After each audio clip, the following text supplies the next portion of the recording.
بسم الله الرحمن الرحيم. الحمد لله وكفى وسلام على عباده الذين اصطفى وصل وسلم وبارك على نبينا المصطفى وعلى آله وعلى أصحابه نجوم الهدى وقادة التقى. اللهم وفقنا لما تحب وترضى من القول والعمل وجنبنا الفواحش والمعاصي والخطايا والزلل. اللهم آثرنا وأكثرنا وأصلح لنا شأننا كله. لا إله إلا أنت.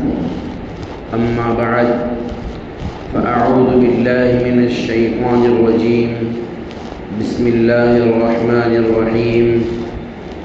يا أيها الذين آمنوا أطيعوا الله وأطيعوا الرسول وأولي الأمر منكم فإن تنازعتم في شيء فردوه إلى الله والرسول إن كنتم تؤمنون بالله واليوم الآخر ذلك خير وأحسن تأويلا. صدق الله العظيم. معزز و محترم بزرگوں اور بھائیوں، اللہ رب ذوالجلال نے زندگی کی رہنمائی کے لیے اصولی طور پر قرآن مقدس کو نازل فرمایا. قرآن ہماری ہدایت اور ہماری زندگی کی رہنمائی کرنے کے لیے ایک اصولی کتاب ہے، اور حضرت جناب رسول اللہ صلی اللہ علیہ وسلم بحکم خداوندی اس قرآن کے مفسر اور اس کے شارح ہیں، یعنی اس کا ترجمہ کرنے والے اور ترجمانی کرنے والے، قولاً بھی فعلاً بھی عملاً بھی رہنمائی کرنے والے حضرت جناب محمد رسول اللہ صلی اللہ علیہ وسلم ہیں. اسی لیے اتباع اللہ کے ساتھ ساتھ ایک جگہ تو قرآن نے اصول بیان فرمایا، ان الحکم الا للہ، فیصلہ تو وہی چلے گا اور حکم وہی چلے گا جو اللہ تبارک و تعالی چاہے، اور اللہ تبارک و تعالیٰ کا فیصلہ ہی دنیا میں صحیح فیصلہ مانا جائے گا. پھر کچھ احکام وہ ہیں جو قرآن کریم میں اللہ تبارک و تعالیٰ نے صراحتاً بیان کر دیے، جس میں کسی قسم کی رد و بدل کی کوئی گنجائش نہیں. ہر کس و ناکس، ہر عام و خاص، عالم جاہل سب اس کو سمجھتے ہیں. مثلا شرک کی مذمت کا ہونا، شرک کی برائی، نماز روزوں کے احکام، یہ تو وہ چیزیں ہیں بس جو بیان کر دیے گئے ویسے کے ویسے ہی ہیں.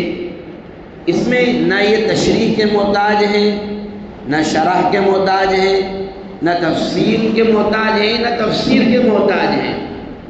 بس کہہ دیا گیا، اس پر عمل کر لو. پھر احکام کی دوسری قسم وہ ہے جن کو قرآن میں اجمالاً بیان کیا گیا، اصولاً بیان کیا گیا، لیکن وہ تفصیل کے محتاج ہیں، تشریح کے محتاج ہیں. یا تو ان کی تفصیل و تشریح خود اللہ تبارک و تعالی قرآن ہی میں بیان کر دے، اور اگر ایسا نہیں ہے تو ان کی تفصیل و تشریح حضرت جناب محمد الرسول اللہ صلی اللہ علیہ وسلم بیان کرے، اور نبی صلی اللہ علیہ وسلم بیان کرے، اپنی زبان سے بیان کرے، اپنے عمل سے بیان کرے، یا کوئی نبی صلی اللہ علیہ وسلم کے سامنے کام کو انجام دے، آپ اپنی خاموشی کے ذریعے سے اس کو بیان کر دے، یہ تفصیل اور تشریح ہو سکتی ہے۔ اور کچھ احکام وہ ہیں جو نہ قرآن میں ہے نہ احادیث میں ہے، قرآن میں بھی موجود نہیں ہے، احادیث میں بھی موجود نہیں ہے، لہذا اللہ تبارک و تعالی نے تیسرا آپشن دیا۔ پہلے نمبر پہ تو فرمایا یا ایھا الذین آمنوا اطیعوا اللہ، اے ایمان والو اللہ کی اطاعت کرو۔ دوسرے نمبر پر بیان فرمایا اطیعوا الرسول، رسول کی اطاعت کرو۔ ظاہر سی بات ہے رسول کی اطاعت حقیقت میں یہ بھی اللہ ہی کی اطاعت ہے، کیونکہ من یطع الرسول فقد اطاع اللہ، تو قرآن نے اس کی تشریح کی کہ جو رسول کی بات مان رہا ہے حقیقت میں وہ اللہ ہی کی بات مان رہا ہے۔ کیوں؟ اس لیے کہ وما ينطق عن الهوى ان هو الا وحی یوحی، رسول جو بات بیان کر رہے ہیں وہ بات ان کی اپنی نہیں ہے، وہ بات ہے جو اللہ کی طرف سے ان کو پہنچی۔ یہ ہے کہ قرآن میں جو باتیں پہنچی ہے وہ ڈائریکٹ پہنچی، اور جو باتیں ڈائریکٹ تم کو نہیں پہنچی وہ رسول کے واسطے سے پہنچی۔ اس لیے فرمایا گیا کہ رسول کی اطاعت کرو، ورنہ رسول کی اطاعت حقیقت میں اللہ ہی کی اطاعت ہے۔ اور اگر کوئی باتیں، کوئی احکام ایسے ہوں جو نہ قرآن میں موجود ہیں نہ حدیث میں موجود ہیں، اللہ نے تیسرا آپشن بیان فرمایا وَأُولِي الْأَمْرِ مِنْكُمْ، اور تم میں ایسے لوگ جو اولو الامر ہو۔ اولو الامر سے مراد کیا ہے؟ وہ لوگ جن کا پاور چلتا ہو، جو جن کی بات مانی جاتی ہو۔ اس سے کون مراد ہے؟ مفسرین کرام نے عام طور پر دو لوگوں کو مراد لیا ہے۔ عام مفسرین اس سے ہٹ کر اس میں نہیں جاتے ہیں۔ نمبر ایک، اس سے فقہاء، محدثین، حضرات صحابہ، تابعین، اور وہ اہل علم اور وہ مجتہدین جو قرآن اور احادیث کو سامنے رکھ کر مسائل کا استنباط اور استخراج کرتے ہیں، قرآن اور حدیث کو دیکھ کر کے مسائل نکال کر کے عین قرآن اور حدیث کے مطابق بیان کر کے امت کے سامنے پیش کرتے ہیں۔ ایک تو وہ لوگ مراد ہیں۔ دوسرے بعض مفسرین نے فرمایا کہ اس سے حکمران مراد ہیں۔ پہلی بات تو آسانی سے سمجھ میں آ جاتی ہے، محدثین کی بات، صحابہ اور تابعین کی بات، یہ تو بہت آسان ہے اس کو سمجھنا۔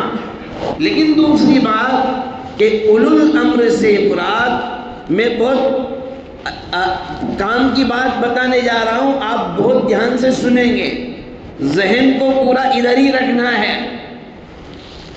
کہ دوسرے نمبر پر اگر اس سے مراد عمرا ہیں، حکمران ہیں، حاکم وقت ہے، جیسا کہ بعض مفسرین کا قول یہ بھی ہے، تو سوال یہ ہے کہ کون سے حکمران مراد ہیں؟ ایسا تو نہیں ہے کہ چور چکوں کو گدی دے دی بس اب وہ جو کہے آنکھ بند کر کے مان لو۔ ایسا تو نہیں ہے کہ جو بھی حکومت کی سلطنت پر بیٹھ جائے اور جو بھی کرسی سنبھال لے بس وہ جو کہے وہ ناندیا بیل کی طرح گردن جھکا کر چپ چاپ اس کے پیچھے چلتے رہو، یا گاڈروں کی طرح چپ چاپ گردن جھکا کر، ایسا یہ مطلب تو کبھی نہیں ہو سکتا ہے۔ تو حکمران سے مراد کون؟ کیونکہ قرآن نے اولو الامر کہا، اس کا جواب یہ ہے وہ حکمران مراد ہیں جو عدل و انصاف کی کرسی کو سنبھال کر قرآن اور احادیث کی روشنی میں مسائل کو نکال کر کے، یا اپنے وقت کے علماء اور فقہاء محدثین و مجتہدین سے مسائل نکلوا کر کے امت کے سامنے پیش کرے، وہ ہمارا مراد ہے۔ یہ مراد نہیں ہے کہ بس جو بھی حاکم بن جائے اس کی ہر بات کو ماننا ضروری ہے، اس لیے کہ جو بھی بات قرآن اور حدیث کے خلاف ہوگی اس کو قبول نہیں کیا جائے گا۔ پھر امراء اور محدثین، فقہاء، مجتہدین کوئی بھی ہو، جب وہ مسائل نکالیں گے قرآن اور حدیث سے تو یہ بھی ضروری ہے کہ اس کا قرآن اور حدیث سے میچ کھانا اور قرآن اور حدیث سے اس کا کنیکشن، قرآن اور حدیث سے اس کا تعلق، اس نے قرآن اور حدیث کی روشنی میں صحیح ساتھ بیٹھنا بھی چاہیے۔ ایسا نہیں ہے کہ جو آیت میرے مزاج کے مطابق آ گئی اس کا مطلب میں نے اپنے حساب سے سیٹ کر لیا، یا جو حدیث اپنے مزاج کے مطابق فٹ ہو رہی ہے اپنے اس کے حساب سے سیٹ کر لیا، ایسا نہیں۔ قرآن اور حدیث کے جو اصول اور ضابطے جو فقہاء نے، محدثین نے، حضرات صحابہ یا تابعین نے جو بیان فرمائے ان کے مطابق اس کا ہونا ضروری ہے، تو تب جا کر کے وہ چیز اولو الامر کے ضمن میں آئے گی، کیونکہ اطاعت اصل میں اولو الامر کی نہیں کروانا ہے۔ اطاعت نہ تو فقہاء کی کروانا ہے، نہ محدثین کی کروانا ہے، نہ حکمرانوں کی کروانا ہے، اطاعت کروانا ہے اللہ کی۔ اب اللہ کی اطاعت براہ راست ہو، اللہ کی اطاعت رسول کے واسطے سے ہو، یا اللہ کی اطاعت رسول کے بعد والے لوگوں کے واسطے سے ہو، اس لیے قرآن نے 3 لفظ استعمال فرمائے، یا ایھا الذین آمنوا اطیعوا اللہ، اے لوگوں اللہ کی اطاعت کرو۔ معلوم یہ ہوا کہ زندگی گزارنے کا سب سے پہلا ضابطہ قرآن سے لیا جائے گا، وَأَطِيعُوا الرَّسُولَ، معلوم یہ ہوا کہ زندگی کا دوسرا ضابطہ رسول سے یعنی حدیث مبارک سے لیا جائے گا، اور وَأُولِي الْأَمْرِ مِنْكُمْ، معلوم یہ ہوا کہ زندگی گزارنے کا تیسرا ضابطہ، کیونکہ رسول نے قیامت تک نہیں رہنا ہے دنیا میں، وہ تو اپنا وقت گزار کر کے چلے جائیں گے، دنیا سے رخصت ہو جائیں گے، پھر اس کے بعد میں نئے مسائل پیدا ہوں گے، نئی نئی چیزیں سامنے آئے گی۔ قرآن قیامت تک کے لیے ہیں، احادیث قیامت تک کے لیے ہیں، تو فرمایا اولو الامر کو، یعنی ان لوگوں کو جو اس میں مہارت رکھتے ہوں، یہ سمجھو اچھی طریقے سے، جو قرآن میں مہارت رکھتے ہوں، حدیث میں مہارت رکھتے ہوں، اصول میں مہارت رکھتے ہوں، ضابطوں میں مہارت رکھتے ہوں، احکام و مسائل میں مہارت رکھتے ہوں، فرمایا ان کے پاس جاؤ اور ان سے پوچھو کہ قرآن اور حدیث کی روشنی میں اس مسئلے کا حل کیا ہے۔ اس سے ایک بات یہ معلوم ہوئی کہ اللہ اور اس کے رسول کے علاوہ ایک تیسرا ضابطہ یا ایک تیسرا واسطہ جو اللہ اور اس کے رسول کے علاوہ ہے، جس کی شروعات صحابہ سے ہوتی ہے، پھر اس کے بعد میں تابعین آتے ہیں، پھر تبع تابعین آتے ہیں، پھر محدثین آتے ہیں، فقہاء کرام آتے ہیں، مجتہدین آتے ہیں، ان کا وجود بھی ضروری ہے، اور قرآن اور حدیث کی روشنی میں ان کی بات کا وجود بھی ضروری ہے۔ کوئی شخص اگر یہ کہے کہ میں تو قرآن کو مانتا ہوں، حدیث کو مانتا ہوں، میں تو قرآن اور حدیث کے علاوہ کسی کی بات نہیں مانتا، کوئی بات نہیں، مت مانو۔ اب سوال یہ ہے کہ قرآن اور حدیث کے علاوہ تو کسی کو نہیں مانتا تو کیسے مانے گا؟ کیا تو خود نبی صلی اللہ علیہ وسلم کے پاس جا کر سوال کرے گا کہ حضرت مجھے بتاؤ کہ آپ نے فلاں حکم کیسے دیا؟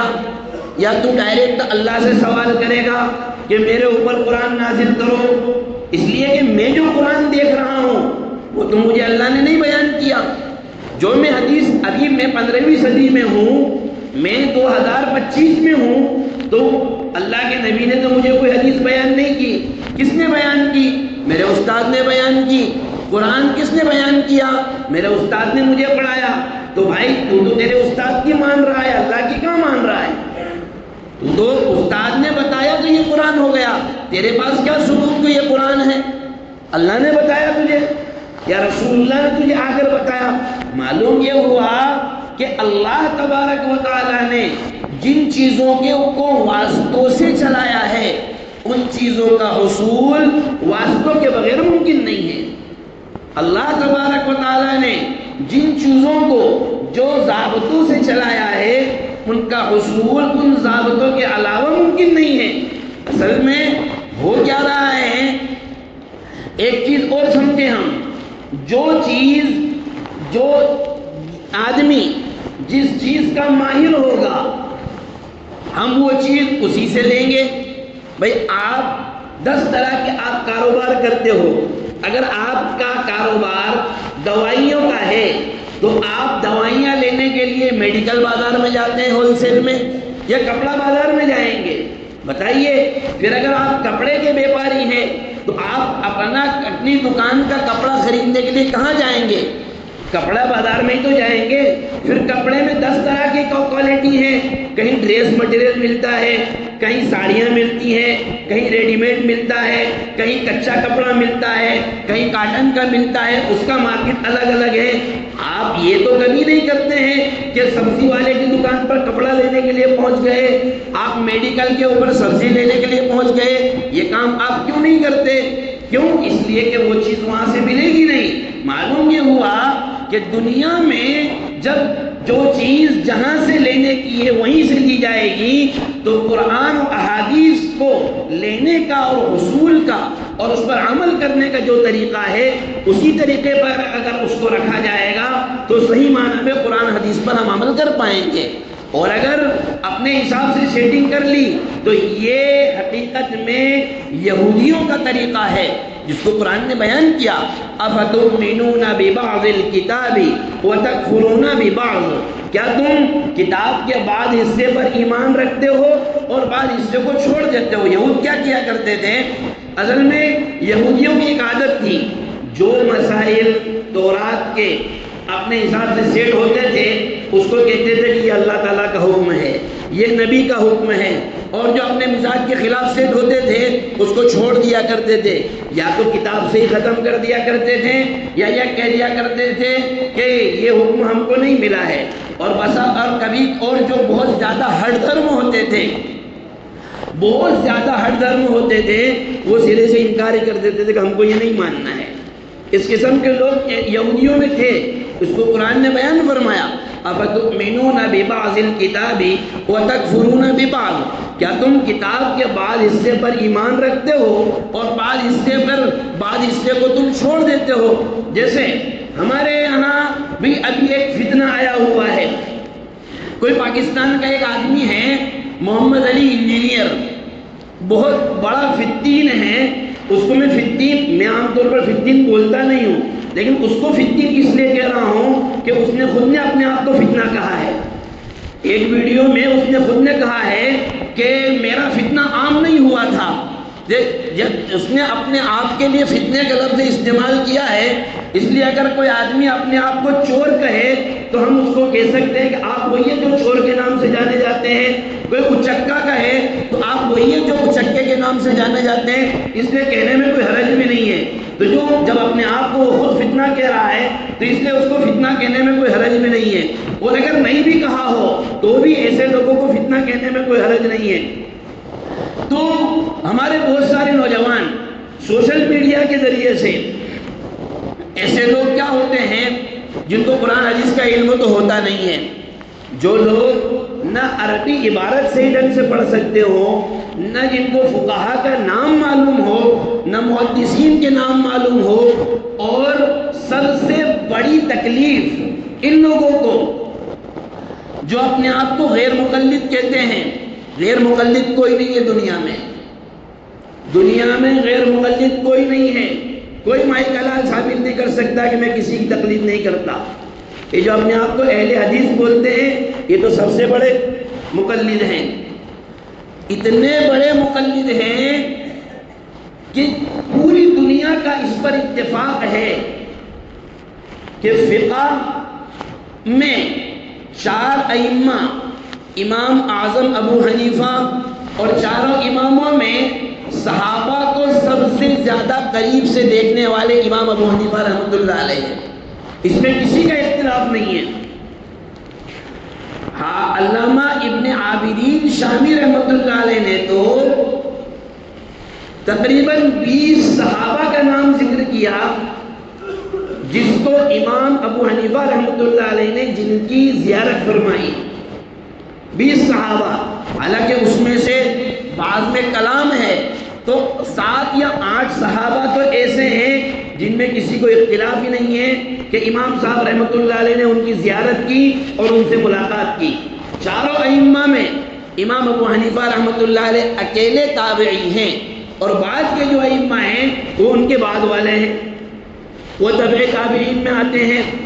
تو پوری دنیا کا اس پر اتفاق ہے کہ چاروں ائمہ امام ابو حنیفہ، امام شافعی، امام مالک اور امام احمد ابن حنبل قرآن حدیث کی روشنی میں جو فقہ انہوں نے مرتب فرمایا وہ فقہ بالکل صحیح ہے. اور اگر امام صاحب نے کوئی مسئلہ نکالا اور وہ مسئلہ امام صاحب زمانے کے اعتبار سے اگر ایسا ہو گیا کہ امام صاحب کے قول پر اس پر عمل کرنا دشوار ہے تو چاروں اماموں کے فقہ میں یہ بات ہے کہ ضرورت پڑنے پر امام شافعی سے بھی مسئلہ لیا جائے گا، ضرورت پڑنے پر امام مالک سے بھی مسئلہ لیا جائے گا، ضرورت پڑنے پر امام احمد ابن حنبل سے بھی مسئلہ لیا جائے گا. اور یہ صرف امام ابو حنیفہ کے یہاں نہیں ہے، چاروں ائمہ کے یہاں ہے. دوسرے وہ لوگ جو اپنے آپ کو اہل حدیث کہتے ہیں اور دنیا ان کو غیر مقلد کہتی ہے، وہ غیر مقلد نہیں ہیں، وہ اتنے پکے ہیں اور اپنے کھول میں اتنے بندے ہوئے ہیں کہ دنیا ادھر سے ادھر ہو جائے وہ اپنے بل سے باہر آ ہی نہیں سکتے ہیں. ان کو جو کچھ بھی کرنا ہے اسی کے اندر رہ کر کے کرنا ہے. اس لیے پھر دوسری چیز یہ سمجھو اچھی طریقے سے، بہت دھیان سے سنو، ایک ہے حدیث اور ایک ہے سنت، دو الگ الگ چیزیں ہیں. حدیث ضروری نہیں کہ اس پر عمل کیا جائے، اس لیے کہ وہ حدیثیں بہت ساری ایسی ہیں جو حدیث ہیں لیکن سنت نہیں ہے. مثال کے طور پر صحیح حدیث میں ثابت ہے جناب نبی کریم صلی اللہ علیہ وسلم نے ایک موقع پر کسی وجہ سے کھڑے ہو کر کے پیشاب فرمایا. حدیث سے ثابت ہے، کوئی انکار نہیں کر سکتا. تو کیا کھڑے ہو کر پیشاب کرنا سنت ہے؟ حدیث ہے لیکن سنت نہیں ہے. جناب نبی کریم صلی اللہ علیہ وسلم رمضان کے مہینے میں کبھی کبھار روزے کی حالت میں ازواج مطہرات میں سے کسی کو بوسہ دیا کرتے تھے. رمضان میں صحیح حدیث سے ثابت ہے نبی صلی اللہ علیہ وسلم کا روزے کی حالت میں اپنی بیوی سے بوسہ لینا ثابت ہے، یہ حدیث ہے لیکن سنت نہیں ہے. نبی صلی اللہ علیہ وسلم نے 4 سے زائد نکاح فرمائے، 9 بیویاں، 11 نکاح آپ نے فرمائے، 9 بیویاں بیک وقت نبی صلی اللہ علیہ وسلم کے سامنے آپ کی حیات میں رہی، آپ کی موجودگی میں رہی. بالکل صحیح حدیث سے ثابت ہے لیکن یہ سنت نہیں ہے. تو جو چیز حدیث ہو ضروری نہیں کہ وہ سنت ہو. سنت وہ کہلائے گی جو بات نبی صلی اللہ علیہ وسلم کی ذات سے نکل کر حضرات صحابہ رضی اللہ عنہم اجمعین تک پہنچی ہو. اس لیے کہ قرآن اور حدیث پر براہ راست عمل کرنے والے کون؟ صحابہ کرام کی جماعت ہے. یہ غیر مقلدین جتنے بھی اپنے آپ کو غیر مقلدین کہتے ہیں، جو اہل الحدیث کہتے ہیں، ان کو سب سے زیادہ تکلیف صحابہ سے ہے. سب سے زیادہ تکلیف ان کو صحابہ سے.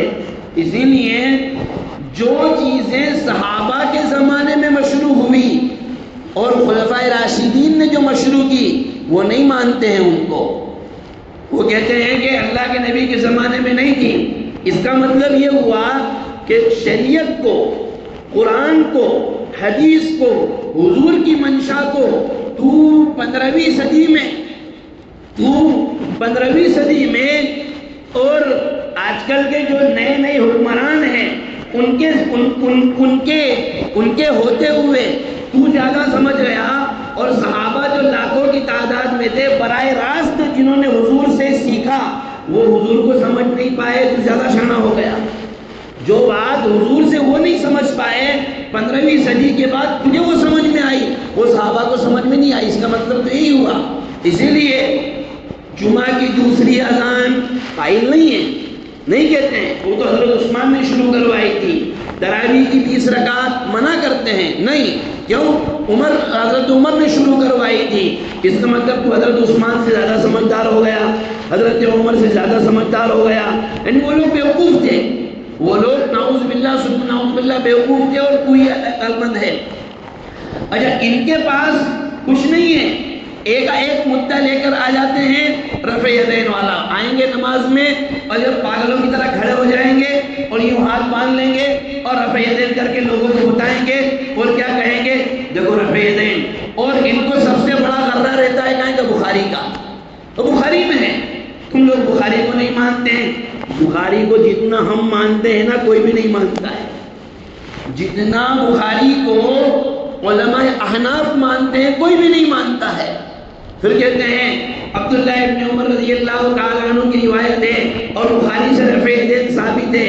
سمجھو اچھی طریقے سے، جناب رسول اللہ صلی اللہ علیہ وسلم نے اپنی زندگی میں مختلف طریقے سے عمل فرمائے ہیں. بہت سارے اعمال ایسے ہیں جو حضور نے شروع میں فرمائے بعد میں چھوڑ دیے. بہت سارے احکام ہیں، ایک نہیں کئی احکام ہیں. انہی میں سے یہ مسئلہ رفع الیدین کا بھی ہے. رفع الیدین بالکل حدیث سے ثابت ہے اور ایک نہیں کئی حدیث سے ثابت ہے اور بالکل صحیح حدیث سے ثابت ہے، کوئی اس کا انکار نہیں کرتا. لیکن جناب رسول اللہ صلی اللہ علیہ وسلم شروع میں فرمایا کرتے تھے. ان سے سوال کرو کہ رفع الیدین کہاں کہاں کرنا ہے، تو کہا تکبیر تحریمہ میں کرنا ہے، رکوع میں جاتے وقت کرنا ہے، رکوع سے اٹھتے وقت کرنا ہے، بس اس کے علاوہ رفع الیدین نہیں کرنا ہے. امام بخاری نے تو خود امام بخاری نے جزء رفع الیدین میں حدیث بیان کی جس میں سجدے سے اٹھتے وقت بھی رفع الیدین ثابت ہے. امام بخاری نے ذکر کی، ہم نہیں کہتے کہ ہم نے ذکر کی. اگر تم کو امام بخاری کا اتنا ہی شوق ہے، لیکن یہ لوگ اس کے قائل نہیں ہیں، کیوں نہیں مانتے ہیں؟ شروع میں تھا کئی مقامات. ایک روایت میں تو ہے عند کل خفض ورفع، جھکتے وقت اور اٹھتے وقت نماز میں جب بھی جھکا جائے گا اور جب بھی اٹھا جائے گا رفع الیدین کیا جائے گا. پھر دھیرے دھیرے کر کے کم ہوتا گیا. نبی صلی اللہ علیہ وسلم نے پھر اس کو بالکل ترک کر دیا. ابن مسعود رضی اللہ تعالی عنہ جو نبی صلی اللہ علیہ وسلم کے ساتھ ہمیشہ رہے ہیں، ابن مسعود رضی اللہ تعالی عنہ خود بیان فرماتے ہیں اور ترمذی کی روایت ہے. اور امام ترمذی کون ہیں؟ امام بخاری کے شاگرد ہیں. اسی طریقے سے امام بخاری کے استاد، امام بخاری کے شاگرد کئیوں ایسے ہیں جو رفع یدین نہیں کیا کرتے تھے. تو کیا وہ امام بخاری کے استاد غلط ہو گئے؟ تو بخاری سے دکھاؤ۔ ابو حمید ساعدی رضی اللہ تعالیٰ عنہ کی روایت، بخاری کی روایت، بخاری میں حدیث نمبر 829، ابو حمید ساعدی رضی اللہ تعالیٰ عنہ کی روایت، دھیان سے سنو۔ کہتے ہیں، اور یہ بات، یہ بخاری کی بات بیان کر رہا ہوں میں، بخاری کا بخار چڑھا ہوا ہے نا، اگر ایسا ہو لاؤ سامنے لاؤ، بخاری ان کا بخار بھی اتار دیتے ہیں۔ امام بخاری رحمۃ اللہ علیہ نے اس روایت کو بیان فرمایا، ابو حمید ساعدی رضی اللہ تعالیٰ عنہ صحابہ کی ایک جماعت کے بیچ میں یہ نبی صلی اللہ علیہ وسلم کی نماز بیان کر رہے ہیں اور کہہ رہے ہیں کنت احفظکم لصلاتی رسول اللہ صلی اللہ علیہ وسلم۔ حدیث کے الفاظ مجھ سے آگے پیچھے ہو سکتے ہیں، میں تمہارے مقابلے میں، حضرت ابو حمید ساعدی کہتے ہیں میں تمہارے مقابلے میں نبی صلی اللہ علیہ وسلم کی نماز کو سب سے زیادہ جاننے والا ہوں، یعنی حضور کی نماز جو مجھے یاد ہے تم کو کسی کو یاد نہیں ہے۔ پھر انہوں نے بیان فرمایا کہ میں نے رسول اللہ صلی اللہ علیہ وسلم کو نماز پڑھتے ہوئے دیکھا کہ آپ نے جب نماز شروع کی تو تکبیر کے لیے ہاتھ اٹھایا، آپ جب نماز شروع کرتے تو تکبیر کے لیے ہاتھ اٹھاتے، اور جب رکوع میں جاتے تو اپنے ہاتھوں سے گھٹنوں کو مضبوط پکڑ لیتے۔ اس میں رفع یدین کا کہیں سے کہیں تک تذکرہ نہیں، بس یہ ایک جگہ تذکرہ ہے۔ اگر بخاری کی بات ہے تو بخاری کی روایت ان کو دکھاؤ۔ دیکھو ہم کو منوانا کسی سے نہیں ہے، ہر دھرم آدمی آپ کی بات مانے گا نہیں، تو ہمارا کام منوانا نہیں ہے، ہمارا کام یہ ہے سمجھنا، تاکہ ہم گمراہ نہ ہو۔ سوشل میڈیا کے ذریعے سے ہم اپنے آپ کو نہ بہکا لیں، ہم اپنے آپ کو متاثر نہ ہو جائیں، وہ فلاں روایت بیان کی ہے اور فلاں جگہ سے لائے ہیں، بخاری سے لائے ہیں، بالکل صحیح بات ہوگی، تو ہم اپنے آپ کو گمراہ نہ ہونے دیں، اس لیے بیان کرنا مقصد ہے، نہ یہ کہ کسی کو پکڑ کر کے لے کر کے آنا اور تو ایسا کر، اس کا تو کوئی علاج ہی نہیں ہے۔ بھائی جس آدمی کے یہاں 2 اور 2 5 ہوتے ہیں، اب تم اس کو مار مار کے تھک بھی جاؤ گے تو اس نے تو ٹھان رکھا ہے میں مانوں گا جب ہوگا نا، ارے میں مانتا ہی نہیں تم کیا کر لو گے۔ اور پھر مسلم شریف میں صحیح حدیث، مسلم تو یہ بھی مانتے ہیں، نبی کریم صلی اللہ علیہ وسلم نے ایک مرتبہ صحابہ کو نماز پڑھتے ہوئے دیکھا تو آپ نے فرمایا مالی اراکم رافعی ایدیکم کانہا اذناب خیل شمس اسکنوا فی الصلاۃ۔ حضور نے فرمایا مجھے کیا ہو گیا، میں تم کو دیکھ رہا ہوں کہ تم اپنے ہاتھوں کو نماز میں اٹھا رہے ہو، اور کیسے اٹھا رہے ہو، جیسے کہ شریر گھوڑا اپنے دم ہلاتا ہے۔ الفاظ پر غور کرنا جس کے جیسا کہ شریر گھوڑا دم ہلاتا ہے، ایسے تم اپنے ہاتھوں کو کیوں اٹھا رہے ہو نماز میں؟ حضور نے فرمایا اسکنوا فی الصلاۃ، نماز میں سکونت اختیار کرو۔ یہ روایت مسلم کی ہے، اور امام مسلم امام بخاری کے شاگرد ہیں، امام بخاری کے شاگرد ہیں۔ اگر ضروری نہیں کہ بخاری شریف میں جتنی بھی روایتیں آ گئی ان کے علاوہ کوئی حدیث نہیں، کیوں کہ خود امام بخاری نے یہ بات بیان فرمائی۔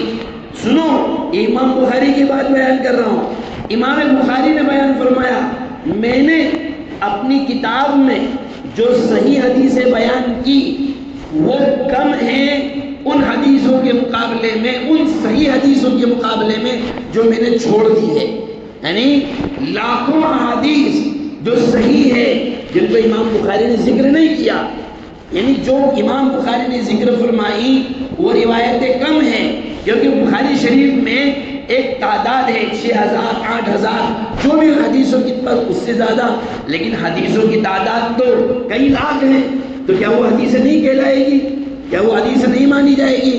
تو اچھا جب آپ یہ روایت بیان کرو گے نا غیر مقلدوں کے سامنے، مسلم کی یہ روایت بیان کرو گے کہ حضور نے فرمایا کہ شریر گھوڑوں کی طرح تم کیوں ہلاتے ہو؟ تو جو ڈیڑھ شانے ہوتے ہیں وہ کیا کہتے ہیں حدیث میں کہ گھوڑوں کی طرح دم ہلانا. گھوڑا تو اپنی دم جو ہلاتا ہے وہ آڑی ٹیڑھی ہلاتا ہے، اوپر تھوڑی لے جاتا ہے. ہم تو اپنے ہاتھ کیا کرتے ہیں؟ اوپر لے جاتے ہیں. تو اس کا جواب بھی سنو. حضور نے اسی لیے نارمل گھوڑے کا ذکر نہیں فرمایا، کیونکہ نارمل گھوڑا واقعتاً اوپر ہاتھ لے جاتا ہے. حضور نے فرمایا شریف گھوڑے، کیونکہ وہ الٹا سیدھا ہی کرتا ہے، اس لیے حضور نے شریف گھوڑے کا لفظ استعمال فرمایا. شریف گھوڑا جو ہوتا ہے وہ آڑی ٹیڑھی ہلاتا ہے. اگر تم سیدھے گھوڑے ہوتے، اگر جو ہے واقعتاً سیدھے ہوتے تو اوپر ہاتھ لے جاتے. تو تم شریف گھوڑوں کی طرح کام کر رہے ہو. سیدھا گھوڑا جو ہوتا ہے وہ اوپر ہاتھ لے جاتا ہے، تم شریف گھوڑے کی طرح تم ہلا رہے ہو. یعنی جو کام منع کر دیا گیا ہے اس کام کو کرنے کی کیا ضرورت ہے؟ اس لیے قرآن اور حدیث کے ضوابط کو اصول محدثین سے سمجھو، قرآن اور احادیث کو فقہا سے سمجھو. یہ سوشل میڈیا کے چکر میں مت پڑو ورنہ بہکو گے اور گمراہ ہوگے. اور یہ گمراہی ایسی گمراہی ہے جو انسان کو ہٹ دھرمی پر لے کر جاتی ہے. یعنی پھر ایک ٹائم آتا ہے آدمی کیا کہتا ہے میرے کو کرنا ہی نہیں ہے، مجھے ماننا ہی نہیں ہے، تم کچھ بھی کر لو. تو یاد رکھو نہیں ماننے والوں کا کوئی علاج بھی نہیں ہے.